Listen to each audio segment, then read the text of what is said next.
नमस्कार। आकाशवाणी से प्रस्तुत है समाचार संध्या।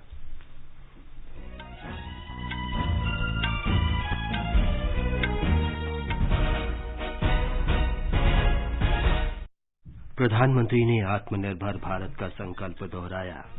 देशभक्ति के उल्लास के साथ 74वां स्वतंत्रता दिवस मनाया गया। देश को संबोधन में प्रधानमंत्री ने राष्ट्रीय डिजिटल स्वास्थ्य मिशन के तहत सभी नागरिकों को स्वास्थ्य पहचान देने की घोषणा की। विभिन्न क्षेत्रों की 7,000 परियोजनाएं और बुनियादी ढांचे के समग्र विकास के लिए 100 लाख करोड़ रुपए से अधिक की राशि निर्धारित। प्रधानमंत्री ने आश्वासन दिया, 1000 दिन में देश के प्रत्येक गांव को ऑप्टिकल फाइबर से जोड़ा जाएगा। केंद्रीय युवा और खेल मंत्री किरेन रिजिजू ने देशव्यापी पहल फिट इंडिया यूथ क्लब का शुभारंभ किया। और देश में अब तक लगभग 18,09,000 कोविड मरीज ठीक हुए। स्वस्थ होने की दर 71.61% हुई।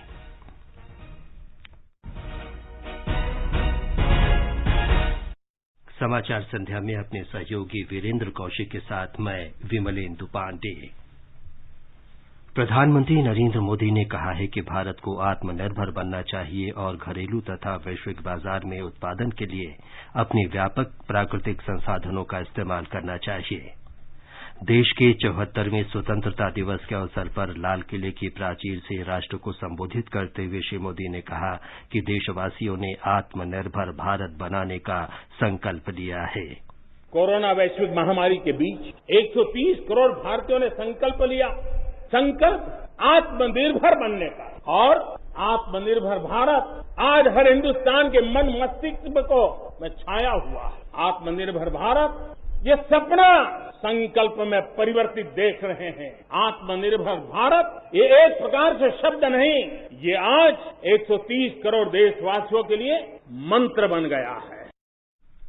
प्रधानमंत्री ने कहा कि पिछले वित्त वर्ष के दौरान देश में रिकॉर्ड प्रत्यक्ष विदेशी निवेश हुआ है और इसमें 18% की वृद्धि हुई है। श्री मोदी ने कहा कि कोरोना महामारी के दौरान भी विश्व की बड़ी कंपनियां भारत की तरफ देख रही हैं। एलओसी से लेकर एलएसी तक देश की संप्रभुता पर जिस किसी ने आंख उठाई, देश की सेना ने, हमारे वीर जवानों ने उसका उसी की भाषा में जवाब दिया है। भारत की संप्रभुता की रक्षा के लिए पूरा देश एक जोश से भरा हुआ संकल्प से प्रेरित है। इस संकल्प के लिए हमारे वीर जवान क्या कर सकते हैं, देश क्या कर सकता है, ये लद्दाख में दुनिया ने देख लिया है। प्रधानमंत्री ने कहा कि भारत आतंकवाद और विस्तारवाद का प्रभावी रूप से मुकाबला कर रहा है। श्री मोदी ने फिर वोकल फॉर लोकल का आह्वान करते हुए कहा कि भारत को विश्व की जरूरतें पूरी करने का प्रयास करना चाहिए। वोकल फॉर लोकल, हमारे जो स्थानीय उत्पाद है उसका हमने गौरवगान करना है। हम अपनी चीजों का गौरवगान नहीं करेंगे तो उसको अच्छा बनने का अवसर भी नहीं मिलेगा, उसकी हिम्मत नहीं बढ़ेगी। आइए हम मिलकर के संकल्प लें। आजादी के 75 साल के पर्व की ओर जब कदम रख रहे हैं, तब वोकल फॉर लोकल का जीवन मंत्र बन जाए और हम मिलकर के भारत की उस ताकत को हम बढ़ावा दे दें। प्रधानमंत्री ने कहा कि मेक इन इंडिया के साथ साथ मेक फॉर द वर्ल्ड के मंत्र के साथ आगे बढ़ना होगा। उन्होंने कहा कि आत्मनिर्भर भारत का मतलब केवल आयात पर निर्भरता कम करना ही नहीं, बल्कि भारत की क्षमता, सृजनता और कौशल को मजबूत करना है। लाल किले की प्राचीर से लगातार 7वीं बार राष्ट्र को संबोधित करते हुए श्री मोदी ने कहा कि आत्मनिर्भर भारत बनने के लिए भारत के सामने लाखों चुनौतियां हैं तो उनके लाखों समाधान भी हैं। कोरोना के संकट काल में हमने देखा कि बहुत सी चीजों के लिए हम कठिनाइयों में हैं, हमें दुनिया से लाना है, दुनिया दे नहीं पा रही। हमारे देश के नौजवानों ने, हमारे देश के उद्यमियों ने, हमारे देश के उद्योग जगत के लोगों ने बिड़ा उठा लिया। जिस देश में N95 नहीं बनता था बनने लगे, पीपीई नहीं बनता था बनने लग गए, वेंटिलेटर नहीं बनता था बनने लग गए। देश की आवश्यकता उसकी तो पूर्ति हुई, लेकिन दुनिया में एक्सपोर्ट करने की हमारी ताकत बन गई। दुनिया की जरूरत थी आत्मनिर्भर भारत दुनिया को कैसे मदद कर सकता है, आज हम इसमें हम देख सकते हैं। श्री मोदी ने कहा कि देश के समग्र ढांचागत विकास पर ध्यान दिया जा रहा है ताकि भारत तेजी से आधुनिकता की तरफ बढ़ सके। नेशनल इंफ्रास्ट्रक्चर पाइपलाइन प्रोजेक्ट की इस पर 110 लाख करोड़ उससे भी ज्यादा खर्च किए जाएंगे। इसके लिए अलग अलग सेक्टर्स में लगभग 7,000 प्रोजेक्ट की पहचान कर ली गई है। इससे देश के ओवरऑल इंफ्रास्ट्रक्चर डेवलपमेंट को एक नई दिशा भी मिलेगी, एक नई गति भी मिलेगी। प्रधानमंत्री ने कहा कि आत्मनिर्भर कृषि और किसान आत्मनिर्भर भारत की प्राथमिकताएं हैं। हमने किसान की आय को बढ़ाने के लिए अनेक वैकल्पिक चीजों को भी बल दिया है। उसके किसानी में इनपुट कॉस्ट कैसे कम हो, सोलार पंप, उसको डीजल पंप से मुक्ति कैसे दिला दे, अन्नदाता ऊर्जादाता कैसे बने, मधुमक्खी पालन हो, फिशरीज हो, पोल्ट्री हो, ऐसे अनेक चीजें उसके साथ जुड़ जाएं ताकि उसकी आय दोगुना हो जाए। श्री मोदी ने कहा कि आत्मनिर्भर भारत बनाने में शिक्षा की महत्वपूर्ण भूमिका है। इसे ध्यान में रखते हुए नई राष्ट्रीय शिक्षा नीति लाई गई है। समृद्ध और खुशहाल भारत के निर्माण में देश की शिक्षा का बहुत बड़ा महत्व है। इसी सोच के साथ देश को 3 दशक के बाद नई राष्ट्रीय शिक्षा नीति देने में हम आज यशस्वी हुए हैं और हिंदुस्तान के हर कोने में इसकी स्वागत के समाचार, एक नई ऊर्जा, नए विश्वास दे रहे हैं। ये राष्ट्रीय शिक्षा नीति हमारे विद्यार्थियों को जड़ से जोड़ेगी, लेकिन साथ साथ उसको एक ग्लोबल सिटीजन बनाने का भी पूरा सामर्थ्य देगी। प्रधानमंत्री ने कहा कि आत्मनिर्भर राष्ट्र बनाने में डिजिटल इंडिया की भी महत्वपूर्ण भूमिका है। गत 5 वर्ष में 1.5 लाख ग्राम पंचायतों तक ऑप्टिकल फाइबर नेटवर्क पहुंच चुका है। सभी पंचायतों में पहुंचने के लक्ष्य के साथ हमने काम शुरू किया था। जो 1 लाख पंचायतें बाकी हैं, वहां भी तेजी से काम चल रहा है। लेकिन बदली पड़ी हुई परिस्थिति में गांव की भी डिजिटल इंडिया में भागीदारी अनिवार्य बन गई। गांव के लोगों को भी इस प्रकार की ऑनलाइन सुविधाओं की जरूरत बढ़ गई है। अब हमने तय किया है कि सभी 6 लाख से ज्यादा जो हमारे गांव हैं, उन सभी गांवों में ऑप्टिकल फाइबर नेटवर्क पहुंचाया जाएगा। श्री मोदी ने जोर दिया कि आत्मनिर्भर भारत में महिला सशक्तिकरण की महत्वपूर्ण भूमिका है। उन्होंने कहा कि देश में 40 करोड़ जनधन खातों में से लगभग 22 करोड़ खाते महिलाओं के हैं। श्री मोदी ने कहा कि वर्ष अप्रैल, मई और जून में करीब 30,000 करोड़ रुपए महिलाओं के खातों में भेजे गए हैं। करोड़ों गरीब परिवारों को मुफ्त गैस सिलेंडर पहुंचना, राशन कार्ड हो या न हो, 80 करोड़ से ज्यादा मेरे देशवासियों को उनके घर का चूल्हा जलता रहे, 80 करोड़ देशवासियों को मुफ्त में अनाज पहुंचाने का काम हो, 90,000 करोड़ रुपए से ज्यादा सीधे बैंक खाते में पैसे ट्रांसफर हो। कुछ वर्ष पहले तो सोच भी नहीं सकते थे, कल्पना ही नहीं कर सकते थे कि दिल्ली 1 रुपये से 1 रुपया निकले और 100 के 100 पैसे गरीब के खाते में जमा हो जाए। ये पहले कभी सोचा भी नहीं जा सकता है। श्री मोदी ने राष्ट्रीय डिजिटल स्वास्थ्य मिशन की शुरुआत की भी घोषणा की। आज से नेशनल डिजिटल हेल्थ मिशन, उसका भी आरंभ किया जा रहा है। भारत के हेल्थ सेक्टर में ये एक नई क्रांति ले आएगा। इलाज में आने वाली परेशानियां कम करने के लिए टेक्नोलॉजी का बहुत सुविचारित रूप से उपयोग होगा। प्रत्येक भारतीय को हेल्थ आईडी दी जाएगी। ये हेल्थ आईडी प्रत्येक भारतीय के स्वास्थ्य खाते की तरह काम करेगी। आपके हर टेस्ट, हर बीमारी, आपको किस डॉक्टर के पास कौन सी दवा ली थी, उनका क्या डायग्नोसिस था, कब दी थी, आपकी रिपोर्ट क्या थी, ये सारी जानकारी इस एक हेल्थ आईडी में आपको समाहित की जाएगी। श्री मोदी ने बताया कि भारत में कोरोना की 3 वैक्सीन परीक्षण के विभिन्न स्तरों पर है। भारत में 3 वैक्सीन उसके टेस्टिंग के अलग अलग चरण में है। वैज्ञानिकों से जब हरी झंडी मिल जाएगी, बड़े पैमाने पर प्रोडक्शन होगा और तेजी से प्रोडक्शन के साथ वैक्सीन हर भारतीय तक कम से कम समय में कैसे पहुंचे, उसका खाका भी तैयार है, उसका रूपरेखा भी तैयार है। श्री मोदी ने कहा कि सरकार ने पिछले वर्ष लद्दाख को केंद्र शासित प्रदेश बनाकर जनता की बहुप्रतीक्षित मांग पूरी कर दी है। उन्होंने कहा कि लद्दाख आज विकास की नई ऊंचाइयों पर पहुंचने की दिशा में आगे बढ़ रहा है। ये समाचार हमारी वेबसाइट newsonair.com/hindi और हमारे mobile app news on AIR पर भी उपलब्ध हैं। खुजली झटपट दूर करे, वो है जालिम लोशन, दाग को जो पल में हरे, वो है जालिम लोशन। पीढ़ियों से प्रचलित वही नाम वही काम, जालिम लोशन, चर्म रोगों का दुश्मन जालिम लोशन। लो राधा, बारिश से बचने के लिए छाता तो मैं ले आई। डेंगू और चिकनगुनिया से बचने का उपाय वो कौन करेगा? ये तो किसी ने बताया ही नहीं। मैं बताती हूँ। पानी से भरी टंकियों व बर्तनों को अच्छी तरह ढक कर रखें। हर सप्ताह कूलर को खाली करके सुखाकर दोबारा भरें। घर व आसपास टूटे बर्तन, डिब्बे, टायर इत्यादि में पानी जमा न होने दें। मच्छरों के काटने से बचने के लिए कॉइल, क्रीम, मशीन आदि का प्रयोग करें। डेंगू के मच्छर दिन में काटते हैं, इसलिए पूरे शरीर को ढकने वाले कपड़े पहने। बुखार हो तो डॉक्टर की सलाह लें। समझ गयी? हाँ, समझ गई, और अब दूसरों को भी बताऊंगी। ये कुछ आसान उपाय अपनाएं, डेंगू चिकनगुनिया को दूर भगाएं। स्वास्थ्य एवं परिवार कल्याण मंत्रालय, भारत सरकार द्वारा जनहित में जारी। समाचार संध्या में आपका फिर स्वागत है। देश के सभी राज्यों और केंद्र शासित प्रदेशों में भी स्वतंत्रता दिवस के अवसर पर ध्वजारोहण किया गया। कोरोना संक्रमण के मद्देनजर पूरी सावधानी बरतते हुए स्वतंत्रता दिवस मनाया गया। जम्मू कश्मीर के उपराज्यपाल मनोज सिन्हा ने श्रीनगर में तिरंगा फहराया। उन्होंने 5 मुद्दों समानता और न्याय, पंचायती राज, सबकी भलाई, विकास तथा आर्थिक विकास के साथ रोजगार पर बल दिया। ब्यौरा हमारे संवाददाता से।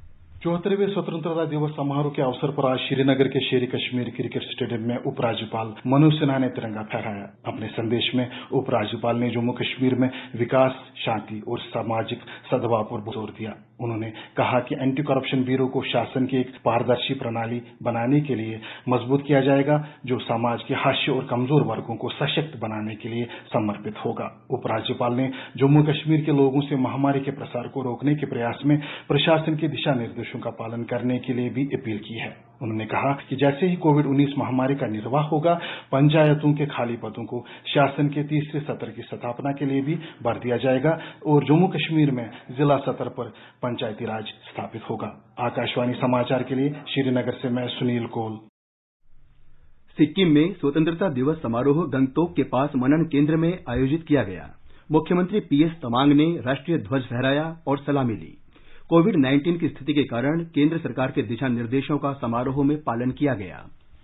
सिक्किम के मुख्यमंत्री PS तमांग ने स्वतंत्रता दिवस समारोह में कई कल्याणकारी और विकास योजनाओं की घोषणा की। उन्होंने कोविड-19 महामारी के संक्रमण को कम करने में राज्य स्वास्थ्य विभाग के कुशल उपायों की सराहना की। श्री तमांग ने बताया कि अगले वर्ष तक नागरिकों के घरों तक स्वास्थ्य सेवा पहुंचाने के लिए सभी गांवों में मोबाइल विलेज क्लिनिक की शुरुआत की जाएगी।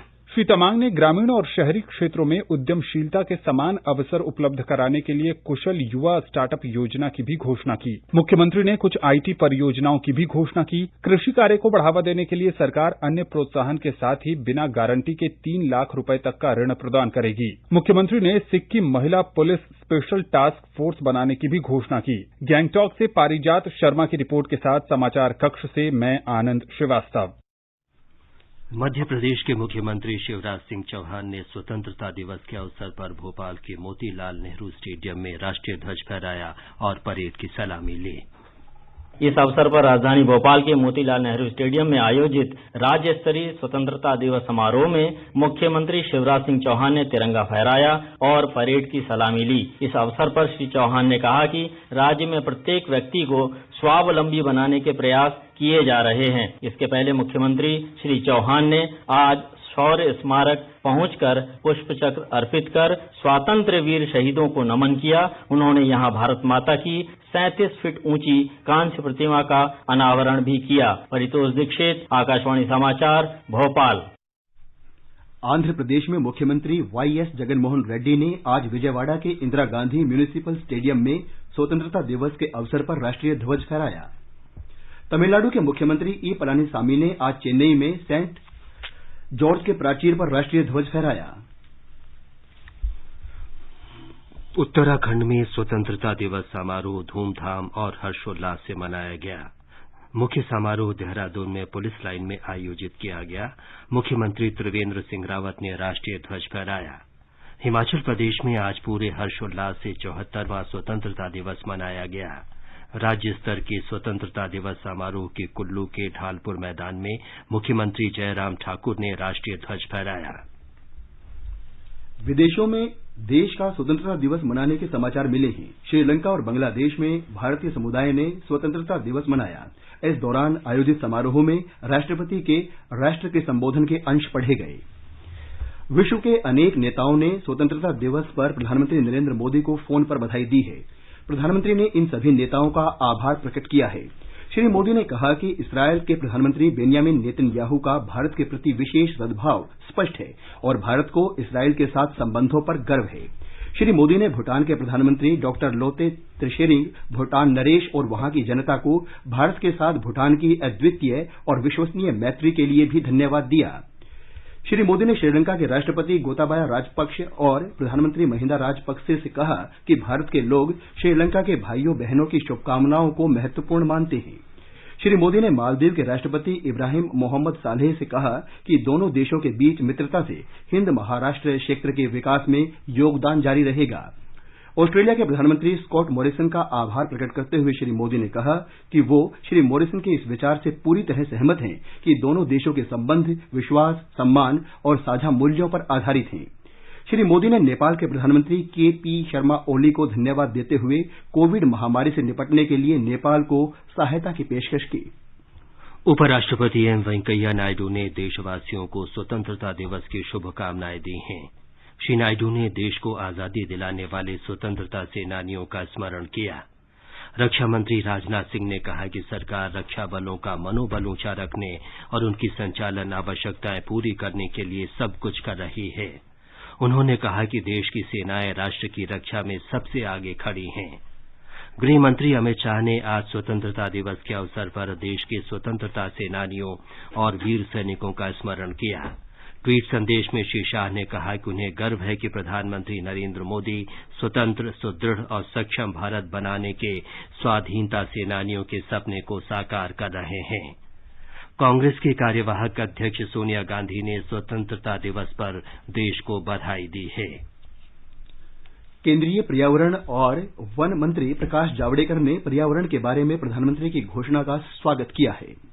पर्यावरण के बारे में उन्होंने बहुत महत्वपूर्ण बातें कही। पर्यावरण का संतुलन भारत का आत्मा है। आज प्रोजेक्ट लायन और प्रोजेक्ट डॉल्फिन इसकी उन्होंने घोषणा की। आज भारत में नदियों के क्षेत्र में 3000 डॉल्फिन्स है और सागर किनारे भी है। तो ये दोनों बढ़ाने के लिए उन्होंने अलग प्रोजेक्ट घोषित किया है। हम इसको अमल में लाएंगे। केंद्रीय इलेक्ट्रॉनिकी और सूचना प्रौद्योगिकी मंत्री रविशंकर प्रसाद ने 1000 दिन में देश के प्रत्येक गांव तक ऑप्टिकल फाइबर केबल बिछाने की प्रधानमंत्री की घोषणा का स्वागत किया है। उन्होंने कहा कि 2014 से पहले देश में केवल 60 गांव ऑप्टिकल फाइबर केबल से जुड़े थे। पिछले 5 वर्ष में लगभग 1.5 लाख ग्राम पंचायतों को ऑप्टिकल फाइबर केबल से जोड़ दिया गया। प्रधानमंत्री ने ये भी घोषणा की कि अगले 1000 दिन में लक्षद्वीप को समुद्री ऑप्टिकल फाइबर केबल से जोड़ दिया जाएगा। आगे बढ़ने से पहले मुख्य समाचारों पर एक नजर। प्रधानमंत्री ने आत्मनिर्भर भारत का संकल्प दोहराया। देशभक्ति के उल्लास के साथ 74वां स्वतंत्रता दिवस मनाया गया। देश को संबोधन में प्रधानमंत्री ने राष्ट्रीय डिजिटल स्वास्थ्य मिशन के तहत सभी नागरिकों को स्वास्थ्य पहचान देने की घोषणा की। विभिन्न क्षेत्रों में 60,000 परियोजनाएं और बुनियादी ढांचे के समग्र विकास के लिए 100 लाख करोड़ रुपए से अधिक की राशि निर्धारित। प्रधानमंत्री ने आश्वासन दिया 1000 दिन में देश के प्रत्येक गांव को ऑप्टिकल फाइबर से जोड़ा जाएगा।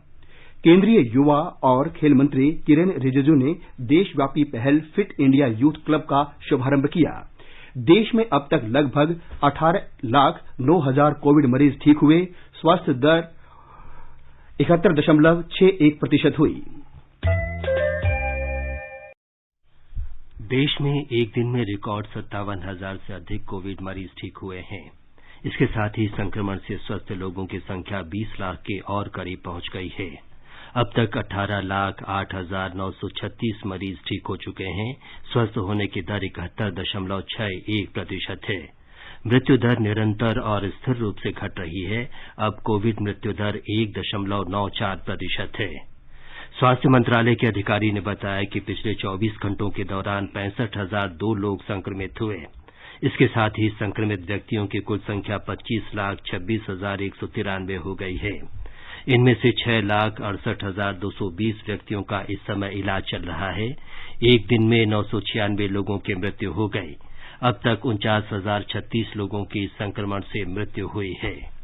भारत कोविड जांच क्षमता में निरंतर वृद्धि कर रहा है। देश में पिछले 24 घंटों में रिकॉर्ड 8,68,679 नमूनों की जांच की गई। स्वास्थ्य मंत्रालय के अधिकारी ने बताया कि जांच संक्रमित लोगों के संपर्क में आए लोगों की पहचान और उपचार की रणनीति का कड़ाई से पालन करने के बाद ये संभव हुआ है।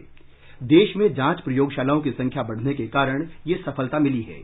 जनवरी में कोरोना की जांच में केवल एक प्रयोगशाला थी, जो अब बढ़कर 1,465 हो गई हैं। केंद्र सरकार ने एक विज्ञापन में प्रधानमंत्री किसान ट्रैक्टर योजना के तहत किसानों को आधे दाम पर ट्रैक्टर दिए जाने के दावे को गलत बताया है। केंद्र ने इस विज्ञापन को फर्जी बताते हुए कहा है कि ऐसी कोई योजना लागू नहीं है। केंद्र ने लोगों से कहा है कि वे ऐसे निराधार दावों और विज्ञापनों के छलावे में न आएं। केंद्र ने यह भी अपील की है कि किसी सरकारी योजना से संबंधित पंजीकरण कराने या दस्तावेज प्राप्त करने से पहले अच्छी तरह तथ्यों की जानकारी लें। कर्नाटक के मुख्यमंत्री बीएस येदियुरप्पा ने विकास के सिद्धांत पर कल्याणकारी राज्य बनाने का संकल्प किया है।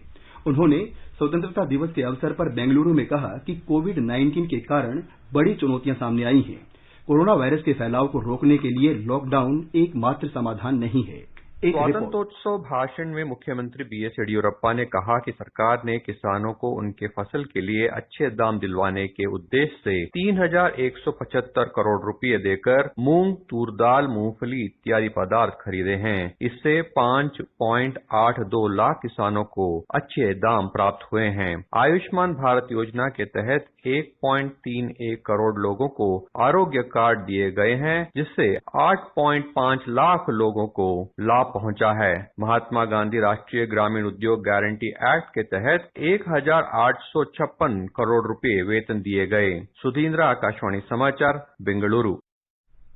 मणिपुर में पिछले 24 घंटों में केंद्रीय सशस्त्र पुलिस बल के 131 कर्मियों सहित 192 लोग कोविड-19 से संक्रमित पाए गए।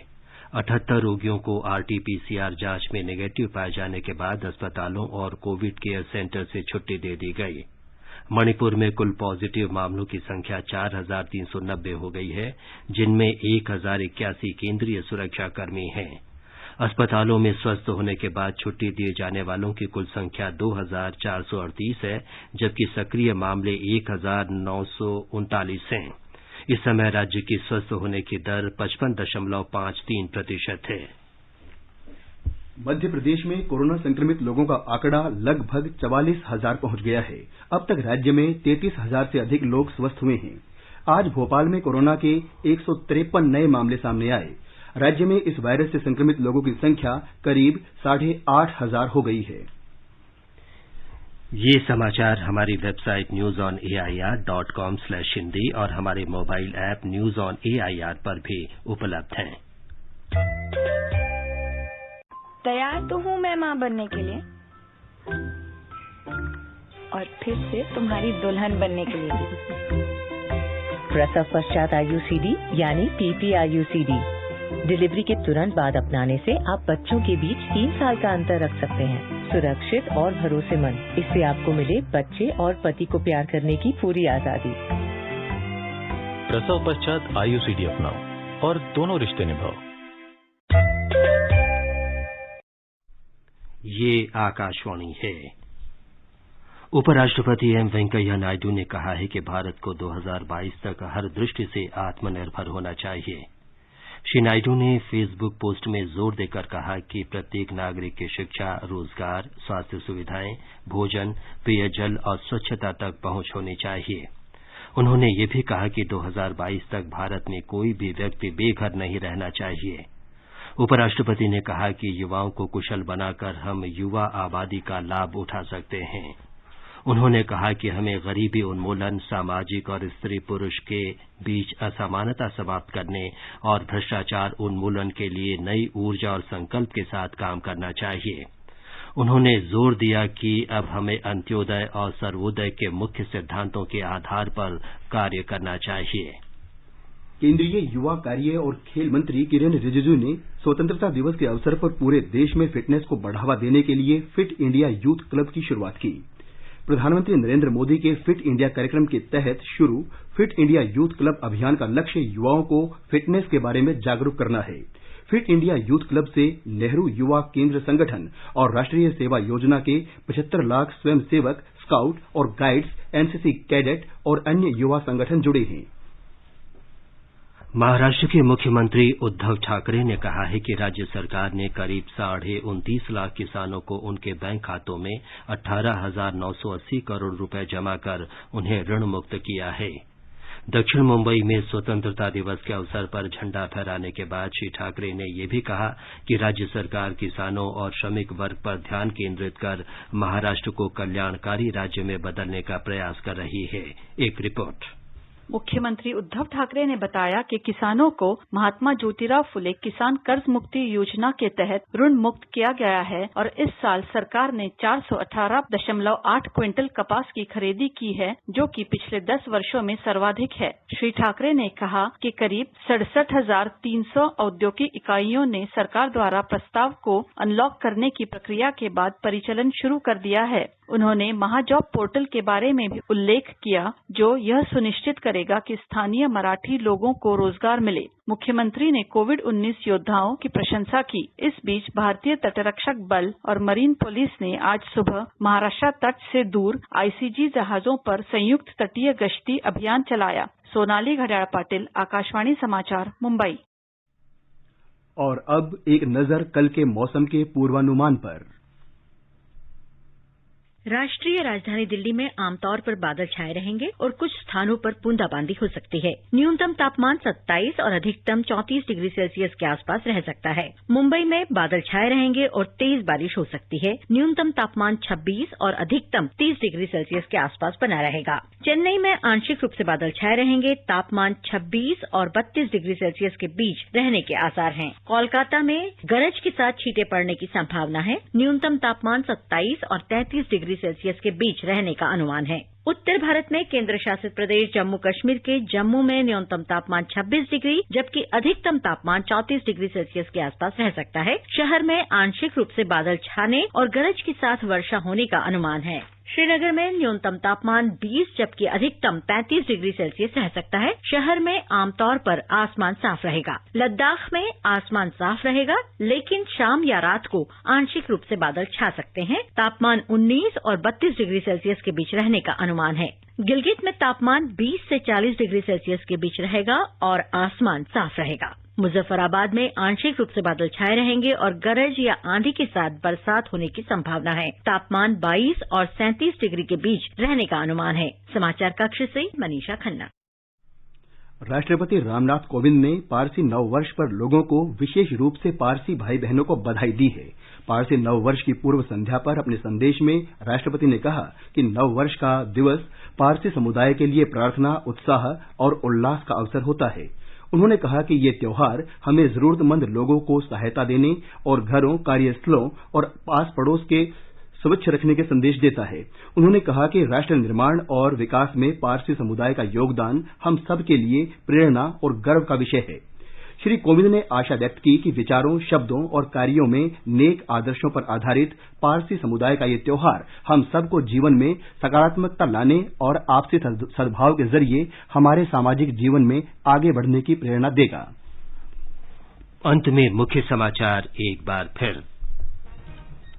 प्रधानमंत्री ने आत्मनिर्भर भारत का संकल्प दोहराया। देशभक्ति के उल्लास के साथ 74वां स्वतंत्रता दिवस मनाया गया। देश को संबोधन में प्रधानमंत्री ने राष्ट्रीय डिजिटल स्वास्थ्य मिशन के तहत सभी नागरिकों को स्वास्थ्य पहचान देने की घोषणा की। विभिन्न क्षेत्रों की 7,000 परियोजनाएं और बुनियादी ढांचे के समग्र विकास के लिए 100 लाख करोड़ रुपए से अधिक की राशि निर्धारित। प्रधानमंत्री ने आश्वासन दिया 1000 दिन में देश के प्रत्येक गांव को ऑप्टिकल फाइबर से जोड़ा जाएगा। और केंद्रीय युवा और खेल मंत्री किरेन रिजिजू ने देशव्यापी पहल फिट इंडिया यूथ क्लब का शुभारंभ किया। इसके साथ ही समाचार संध्या का ये अंक समाप्त हुआ। नमस्कार।